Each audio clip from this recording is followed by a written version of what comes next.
Amém, amados? É muito bom. Também tá tendo um pré-lançamento aqui do livro lá lançado pelo pessoal do Mosaico, né? Igreja Sinfônica, e é um livro que a gente participou como ministério é a plataforma sobre a qual isso está sendo desenvolvido, e é uma obra muito interessante, porque é uma obra feita a várias mãos, não é uma compilação de artigos, é realmente um conteúdo desenvolvido a partir de uma relação muito interessante, muito forte, e porque não é só letra, é espírito, então muito bom. E está ali disponibilizado. O material lá do reverendo Weber também. Bom, a gente quer só concluir esse momento naquilo que é o melhor de todos os momentos para o nosso encontro aqui, que é a celebração da ceia juntos, porque é um sacramento, e a gente precisa entender a importância espiritual de um sacramento estabelecido por Cristo Jesus. E isso é uma prática estabelecida na igreja, que é um legado de Jesus, que foi continuado pelos apóstolos e que tem valor espiritual. É importante você entender que isso não é um rito. E é importante você entender que a prática desse sacramento mal entendido é problema, intoxica. É a mesma coisa de ler a Bíblia com o espírito errado. Então a Bíblia com o espírito errado é letra e a letra mata. Por isso Paulo diz que quando a gente não compreende esse elemento de fé, e a celebração da ceia é um elemento de fé, é uma prática de fé. Quando a gente não entende esse elemento na construção da nossa fé, Paulo diz, as vossas reuniões estão fazendo mais mal do que bem, porque quando vocês se reúnem para celebrar algo que poderia desenvolver a vossa fé, por falta de entendimento, essa prática está fazendo mais mal do que bem. E as pessoas estão comendo isso de forma indigna, sem entendimento, sem a percepção do seu significado, e com isso elas estão ficando piores, em vez de ficarem melhores. Então o sacramento é uma prática que deveria desenvolver a nossa fé, é uma forma de acrescentar virtude à nossa fé. Então toda vez que eu pratico, eu estou acrescentando virtude. Tanto é que a partilha do pão, a comunhão, era um dos pilares da praxis de fé da igreja cristã nos seus primórdios. Então, qual era o fundamento da igreja cristã? A doutrina, a palavra, aquilo que era o ensino deixado por Cristo Jesus e transmitido pelos apóstolos. Então, o fundamento qual era? Eles perseveravam na doutrina dos apóstolos. De que maneira isso se tornava a prática? Como é que a igreja testemunhava o seu compromisso com a palavra? Comunhão, partir do pão e orações. Então lá não fala de metodologias, lá não fala de campanhas, lá não fala nada não. Fala que todas essas coisas aí, as ferramentas, podiam ser as mais variadas. Mas o fundamento era um só, a doutrina.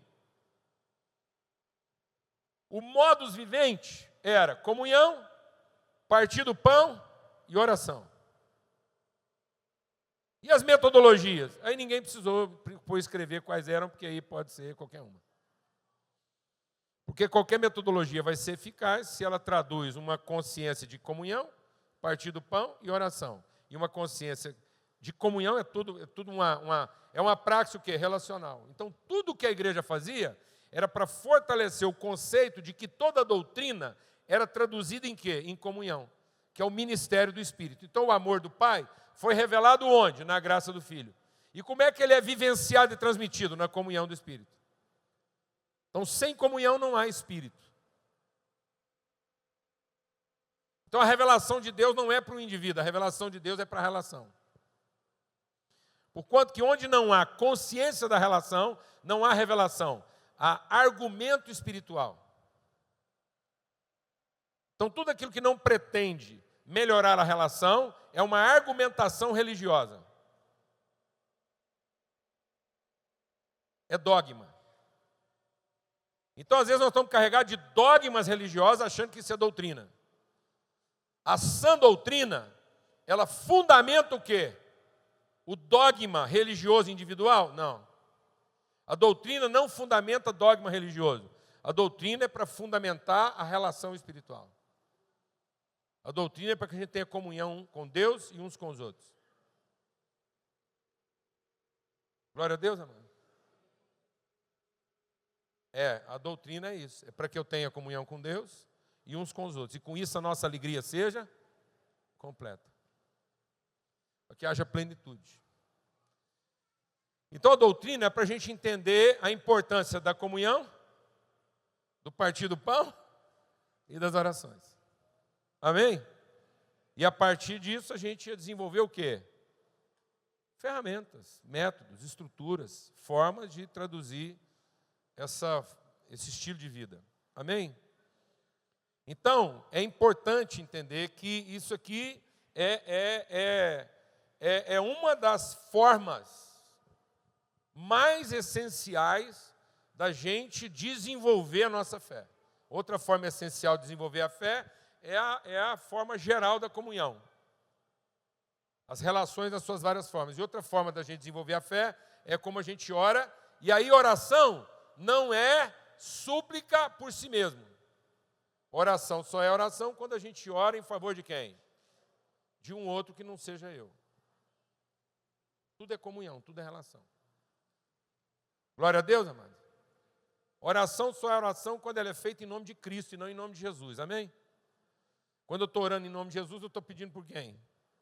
Por mim. Quando eu estou orando com consciência de Cristo, eu estou orando por quem? Pelo outro. Glória a Deus, amém. Aleluia. Amém?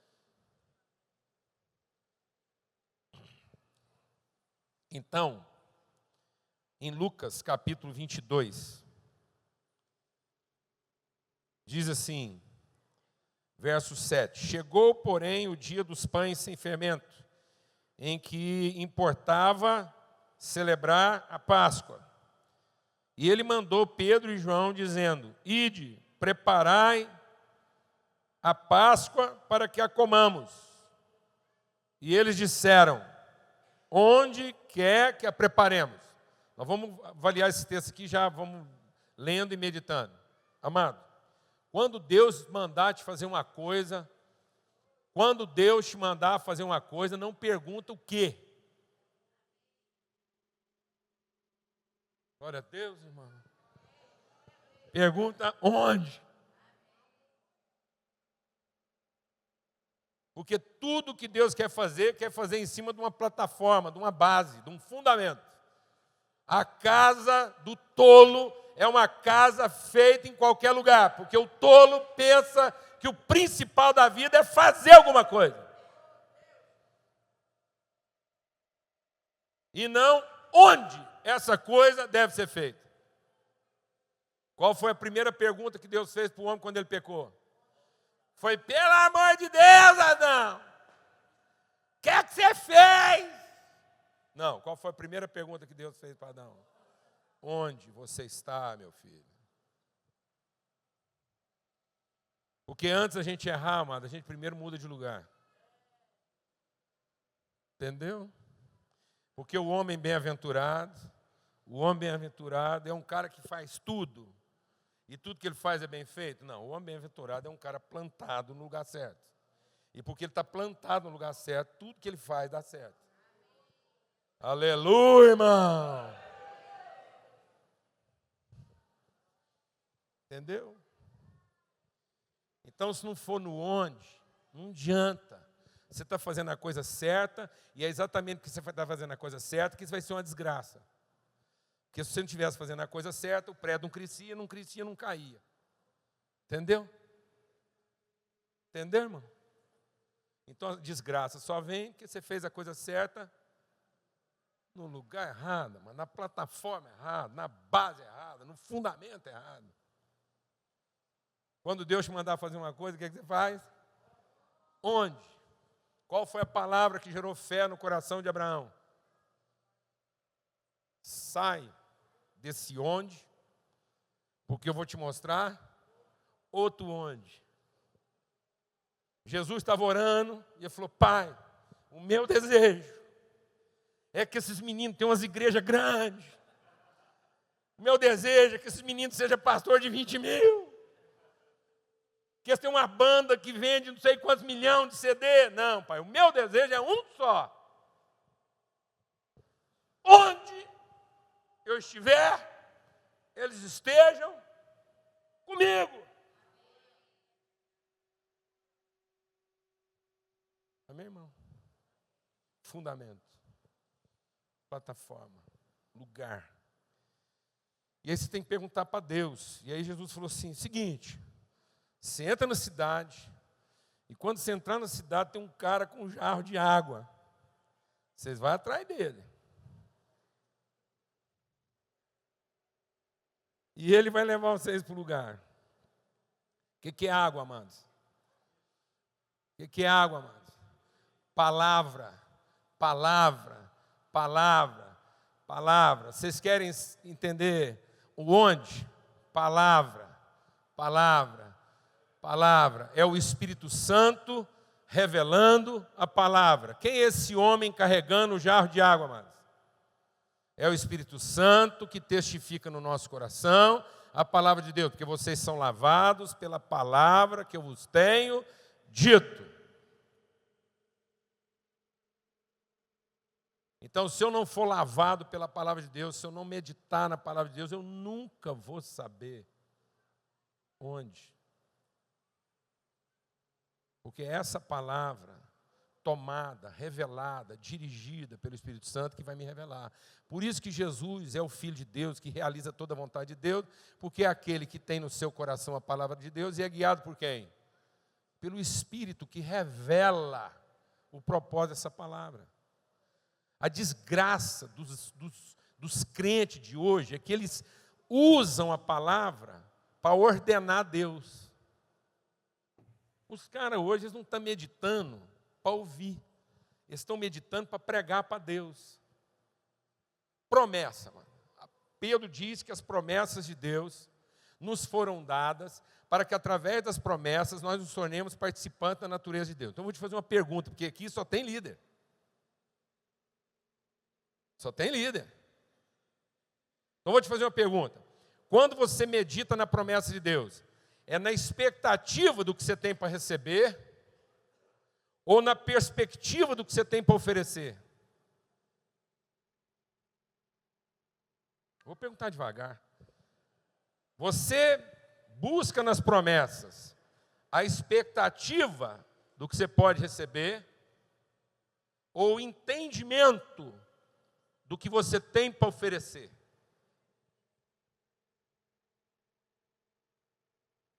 Seja honesto. Levanta a mão não, pelo amor de Deus, só seja honesto. Glória a Deus, amado. Está todo mundo aqui meditando a palavra de Deus, para ter certeza de que na hora que o trem acontecer, você sabe exatamente o que você tem para oferecer. Todo mundo aqui está desse jeito. Nosso povo também é desse jeitinho. As reuniões da igreja hoje é tudo assim. Tudo está sendo pregado hoje é para o povo entender o que nós temos para oferecer. É uma palavra que nos leva ao lugar onde nós estamos plantados.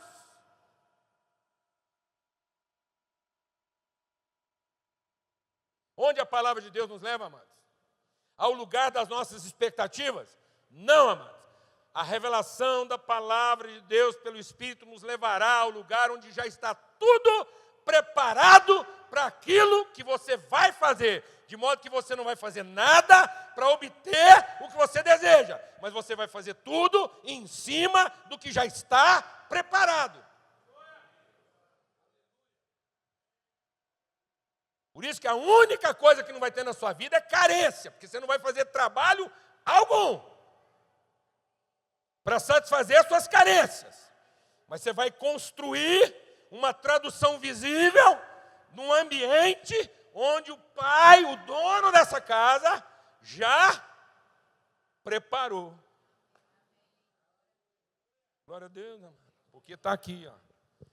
O Espírito levou eles, o homem da água levou eles aonde? Ó, presta atenção. O homem da água vai levar vocês a uma casa. Vocês, pelo amor de Deus, Vocês não falam nada com o anjo da casa, com o capeta da casa, porque toda casa tem um capeta. Vocês não falam nada com o garçom da casa, porque se vocês andar atrás do homem da água, o homem da água vai colocar vocês diante do dono da casa. E quando você estiver diante do dono da casa, ele falar assim, e aí? Você fala assim, Jesus me mandou seguir o homem da água. E o homem da água mandou falar com o senhor, o dono da casa. Você está vendo a trindade operando aí, amado? O Senhor, o Filho, que conhece o Senhor, e quem? O homem da água, mano. Aí eu medito na palavra, o Espírito me conduz aonde? Ao Senhor de todas as coisas. Por ordem de quem? Do Filho dele, que é o Senhor da minha vida. Glória a Deus, amado. Aí eu chego lá e só tenho que perguntar, escuta, onde é que está tudo arrumado para nós trabalhar? Qual que é a desgraça do povo hoje, amado? É que o povo está trabalhando, onde está tudo o quê? Desarrumado para trabalhar, mano.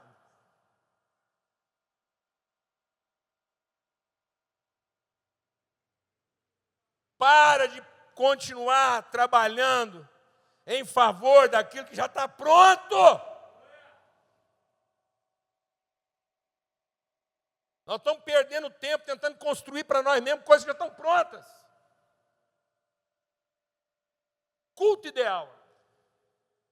Nós vamos arrumar um culto aqui ideal, mano. Fala a verdade. Nós vamos dar conta de acertar na música. Nós vamos dar conta de acertar na liturgia. Desencana, mano. Lá no céu está prontinho. Os anjos vão cantar e vai ser do seu gosto, do gosto de todo mundo. Glória a Deus. Por enquanto, não é que a gente vai fazer relaxadamente. Por enquanto, a gente vem no culto tentando encontrar o quê? O lugar. Eu preciso estar aqui, Deus me trazer a um lugar onde a partir desse lugar, que é a comunhão, que é a relação, que é a comunhão com Deus e com os irmãos, a partir dessa plataforma relacional, a partir dessa plataforma de comunhão, eu vou receber o quê? Revelação. Então aqui não é o lugar de eu fazer as coisas. Aqui é o lugar simplesmente de eu servir uma mesa, num lugar onde já está tudo preparado, para que a partir daqui a gente possa fazer o quê? O que a gente tem que fazer. Amém? Então Deus está no lugar onde está tudo preparado, e a partir dessa consciência de preparação prévia, um lugar que Deus preparou, no ambiente do Senhor, no lugar de Deus, num ambiente onde não falta nada, eu vou desfrutar a comunhão na plenitude, para que a partir daqui eu tenha o quê? Revelação. Então ele diz lá, vai lá, ele vai te mostrar, vocês vão chegar num cenáculo mobiliado, e ele vai mostrar tudo, está tudo arrumado lá para vocês, e lá vocês vão lá, trabalhando, servindo uns aos outros. E eles foram lá e acharam que era mais ou menos do jeito que Jesus falou. Jesus quase acertou. Não, amados. Eles foram e viram que era o quê? Exatamente como ele falou. Olha que mal entraram na cidade, o que eles viram? O homem da água, rapaz. Mas nós não queremos, a gente fica ali. Será que o Espírito Santo? Aí antes de entrar na cidade, a gente já pega um guia. Já pede um palpite, não é? Já pega um GPS. Já não, vai que o homem da água está atendendo outro. Pegou outra caravana. Não, mas eles foram e olha que coisa maravilhosa. Olha que coisa. Olha que coisa. Eles foram e descobriram o quê? Que era tudo exatamente do jeito que Jesus falou, amado. Você consegue acreditar uma coisa dessa? Fala a verdade. Você consegue acreditar que tudo vai ser do jeitinho? Jesus falou que você não precisa ficar improvisando do jeito que você está improvisando. Ó. Não é uma coisa surpreendente? Meu Deus do céu. Quanta bagunça a gente arruma para a vida da gente. Quanto desgaste, quanta ansiedade, quanta perturbação, quanta preparação antecipada, fora de lugar, quanta marmita requentada. Eu tenho que contar isso. Quando a gente assumiu o patronato, há 30 anos atrás, o maior problema do patronato era comida. Isso, uma das coisas que Deus resolveu de cara quando a gente assumiu o patronato, foi comida.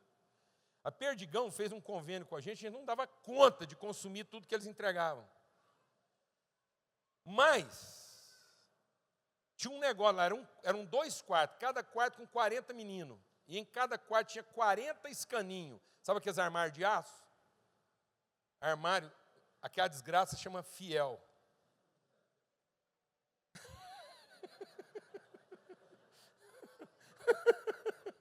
Pode ser fiel em qualquer outro lugar do planeta, mas lá naquele quarto do patronato, aquilo era o infiel. E aí, aqueles escaninhos lá, 40 em cada quarto. E a gente dando comida de primeira, agradecendo a Deus, e os meninos é diarreia, passando mal, e trem atrapalhado. Aí, falou, o que está acontecendo? Olhou a comida, examinou, não era nada disso. O que nós descobrimos? Que nós descobrimos? Que eles pegavam a comida do dia, guardavam no fiel, e comia de ontem. Qual era o medo deles? Não, o medo deles é das coisas não serem conforme estava sendo dito. O medo deles era chegar lá e a coisa não ser de acordo com aquilo que foi dito. Sabe por que a gente está comendo comida estragada, amado? Sabe de onde vêm nossas patologias? Porque a gente está com medo de chegar amanhã e não ser conforme tinha sido dito. O que nós tivemos que fazer, amados? Arrancamos o fiel deles, destruímos o armário. Tiramos os seus depósitos. Tiramos suas reservas. Foi isso, foi a única solução que a gente achou. O cara chegou no boteco, falou assim, essa coxinha aí é de hoje ou de ontem? O cara falou assim, é de ontem. E esse quibe? Também é de ontem. E esse pastel? Também é de ontem. Como é que eu faço para comer a comida de hoje? Falei, vem amanhã.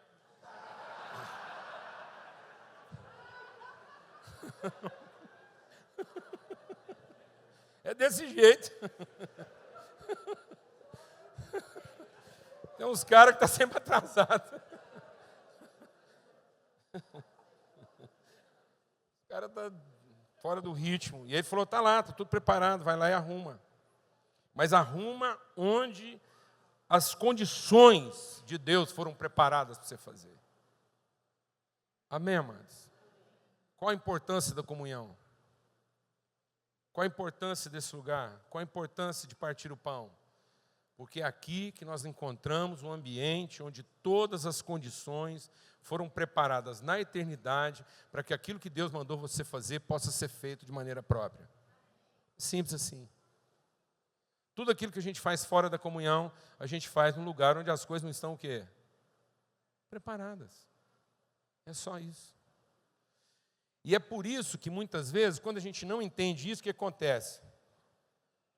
Quando a gente pensa que a coisa está na gente, não na comunhão, quando a gente pensa que o segredo está naquilo que eu fui chamado para fazer, muitas vezes eu penso que o negócio é a obra.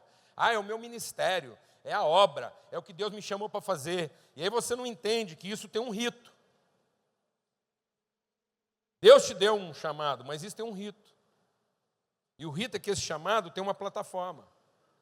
O seu chamado tem que ter um fundamento, senão ele é uma casa edificada sobre a areia. Deus te deu dons. Deus não só te deu um chamado, como te deu dons para cumprir esse chamado. Deus mandou você fazer uma construção e Ele te deu condições de construir. Mas se você não fundamentá-la no lugar certo, aquilo que era para ser o seu ministério vai ser a sua maldição. Porque não vai cair sobre a cabeça sua, vai cair também sobre a cabeça de todo mundo que está com você. Uma desgraceira generalizada. Porque o que acontece? Quando eu não entendo a importância da comunhão, toda vez que eu pego um pão, eu acho que ele é meu. E a primeira coisa que me falta é senso de gratidão. Porque em lugar de gratidão eu tenho senso de posse. Compreender equivocadamente esse momento é achar que eu estou repartindo com os outros o meu pão. Não, amados, eu estou comendo de um pão que é nosso. Desencana desse negócio que você está ofertando o que é seu. Você está comendo do que é nosso. Porque quem reparte do que é seu nunca terá gratidão no coração. E não ter gratidão no coração já mostra que você está no lugar errado. Você está começando o seu projeto de vida a partir de uma plataforma errada. Porque quem acha que está partindo do que é seu, está construindo em cima da sua própria plataforma. Está construindo na expectativa de que os outros deverão ser gratos a ele. E não ele grato de estar participando do que é de todo mundo. E quem constrói sobre a sua plataforma sempre será ressentido, magoado, mal resolvido, carente, porque está sempre esperando que os outros reconheçam o que ele está fazendo. Porque, afinal de contas, ele trabalhou muito e trouxe o pão dele para repartir com a gente. Não, amado, você pegou o pão, dê graças. Porque nesse lugar o Pai é nosso, o pão é nosso. O pecado é nosso e a tentação é nossa. Glória a Deus, amado. Porque quando o pão é meu, o pecado é seu. E eu caio na tentação. E qual é a tentação, amado? A tentação é de achar que o pão é meu e o pecado é seu. Mas quando o Pai é nosso, o pão é nosso e o pecado é nosso, Ele não nos deixará cair na tentação de achar que o pão é meu e o pecado é seu. Simples assim. Mas isso só acontece a partir de onde? Do lugar. É nesse lugar. Não é em qualquer lugar. Não é em qualquer lugar que esse pão fortalece a minha fé. Quando esse pão é comido fora da comunhão, ele fortalece meu orgulho, ele fortalece minha carência, ele fortalece a minha ambição, ele fortalece o meu egoísmo, ele fortalece a minha vaidade, ele fortalece a minha cobiça. Então esse pão comido fora da comunhão, ele fortalece tudo que o anticristo é em mim. Quando esse pão é comido na comunhão, ele fortalece tudo que Cristo é em mim. Quando esse pão é comido fora da comunhão, ele fortalece a minha carne, ele alimenta a minha carne. E alimentando a minha carne, ele alimenta uma alma doentia. Mas quando esse pão é partido na comunhão, ele é partido com um espírito de gratidão, de volitude, de entrega. E aí ele vai alimentar tudo que é Cristo em nós. A partir desse lugar de comunhão, onde há gratidão e o pão que nós comungamos é nosso, tudo o que eu fizer será o que, amados? Bem-sucedido. E eu vou dar fruto sempre. Glória a Deus. Por isso que quando Jesus tomou o pão, ele primeiro deu o quê? Graças. Graças. Entendendo que esse é o sacrifício em favor do quê? Da comunhão. Da comunhão. Estou aqui grato por essa comunhão, porque o nosso Pai, colocou na minha vida as condições de servir vocês. É isso que ele está dizendo. Eu não estou repartindo do que é meu, eu estou repartindo do que é nosso. O meu corpo é de vocês. Não é o meu corpo. Não é o meu corpo tomado por vocês. Estou aqui pagando dívida, não estou aqui. Não, é uma oferta. Ninguém podia tirar isso de mim. Não é minha culpa que está fazendo isso. Ninguém pode tirar isso de mim, eu espontaneamente entrego. Por que eu entrego? Porque eu tenho uma culpa, uma obrigação? Não, porque eu tenho uma consciência de comunhão. Amém, amados? Então esse pão partilhado, essa comunhão fortalecida, esse cálice tomado, que ele diz lá, esse cálice é o cálice da nova aliança. Uma aliança baseada em quê? Em desempenho. Uma aliança baseada em quê? Em competência, não uma aliança baseada em pecados perdoados. De modo que eu não preciso que alguém se arrependa para perdoá-lo. Mas eu o perdoo para que ele possa se arrepender. Entendeu isso, irmão? A chance do seu irmão se arrepender é que você o perdoe.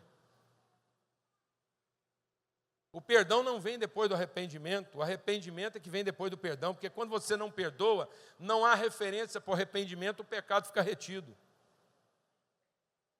Mas quando você perdoa, o pecado pode ser o quê? Liberado, ele não vai ficar retido, há chance para o arrependimento. Quando você não perdoa, você está tirando das pessoas a oportunidade de se arrepender. Porque o que faz você não perdoar? É a pessoa não se arrepender? Não, amado, é você não se quebrantar. Porque você não perdoa é porque é orgulhoso. Você não perdoa é porque está magoado. Você está magoado é porque você é um carente, mal resolvido, orgulhoso, cobiçoso de glória. Mas se você é bem resolvido, você perdoa. E quando você perdoa, você cria uma chance da pessoa o quê? Se arrepender. Porque o pecado dela não está mais retido, foi liberado. Glória a Deus, amado. Então isso aqui é o lugar da comunhão. É o lugar de pecados perdoados. Bênção de Deus. Rebequinha está aqui firme. A primeira que vai pegar o pão, né? Não, mas você vai pegar para repartir com todo mundo, você sempre pega. Amém? Estamos entendendo isso? Então nós vamos dar graças. Então você entende que Deus não chamou você para fazer alguma coisa. Deus chamou você para primeiro encontrar o quê? Um lugar. Um lugar para que você possa fazer aquilo que você foi chamado para fazer. Amém, amados? É um lugar. Jesus orou por isso. Pai, eu quero que eles estejam onde eu estou. No lugar da comunhão, da relação. Que eles partilhem o mesmo espírito. Que eles sejam movidos de gratidão. De modo que você não vai fazer nada para ser reconhecido. Você não vai fazer nada para que alguém elogie o que você está fazendo. Você não vai fazer nada para que você possa receber alguma coisa em troca. Você vai fazer tudo porque você está grato. Porque você chegou no lugar, que você encontrou tudo preparado. Glória a Deus, amado. Porque você foi guiado pelo Espírito Santo. E aí a sua gratidão faz com que você reparta de tudo. Você não chama nada de seu. Quem crê nisso? E é com esse espírito agora que a gente vai compartilhar. Você está entendendo a importância desse momento espiritual? Por que isso entendido de maneira errada nos torna piores? Paulo diz, as vossas reuniões estão fazendo mais mal do que bem, porque vocês estão reunindo para comer e não para ter comunhão. Vocês estão reunindo para receber e não para oferecer alguma coisa em favor do irmão. Por que você está aborrecido com a sua igreja?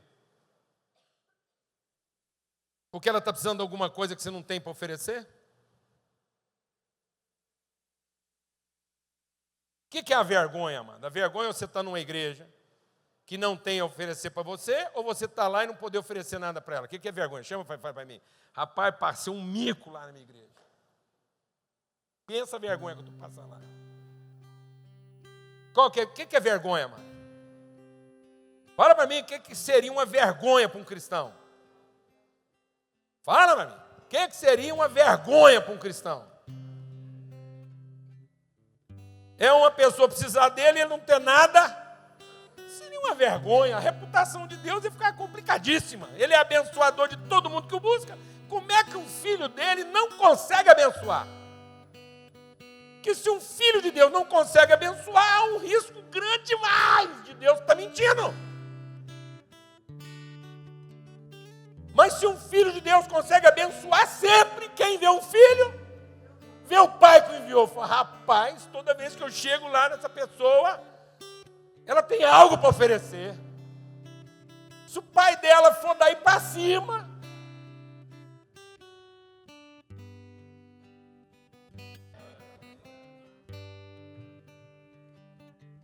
por que as pessoas não estão vendo Deus, amado?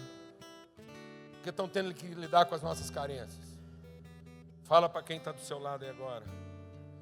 Agora é na tora mesmo assim. Você nem sabe o que eu vou falar e eu estou mandando você falar. Agora é fé. A gente detesta isso, mas agora vamos ver. Se você, depois que eu falar, você vai olhar agora, aí se você não falar, vai ficar complicado. Sabe o que você vai falar para quem está do seu lado? Eu não preciso que você me ame.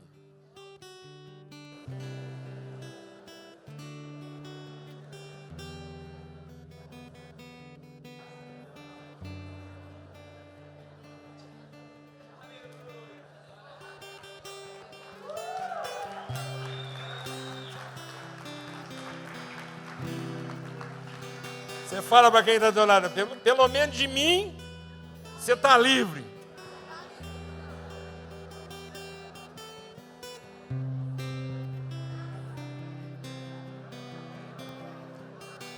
Ó, esse negócio de falar as coisas, eu estava numa igreja. Eu estava numa igreja lá em Rondônia. Aí o pregador está pregando, ele falou assim, fala para quem está do seu lado, você é melhor do que eu. E tinha um rapaz na minha frente, pensa um cara assim que gostava de azarar todo mundo. O cara assim, ele é meio, gostava de tirar os outros. Aí a mulher estava do lado dele, virou para ele, igualzinho o pregador mandou. A mulher virou para ele e falou assim, você é melhor do que eu. E ele falou assim, aham.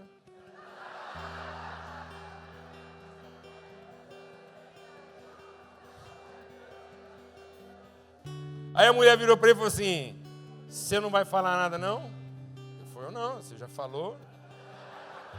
Ela falou, mas você tem que falar que você é melhor que eu. Ele falou, não, eu não vou discordar de você. Você já falou que eu sou melhor que você. E eu concordo, eu não vou discutir. A mulher levantou a mão. Falou, pastor, o cara que não quer falar para mim que eu sou melhor que ele. Esse é o lugar. Amém, amado? Glória a Deus, amado. Aleluia. Aleluia. Em nome de Jesus.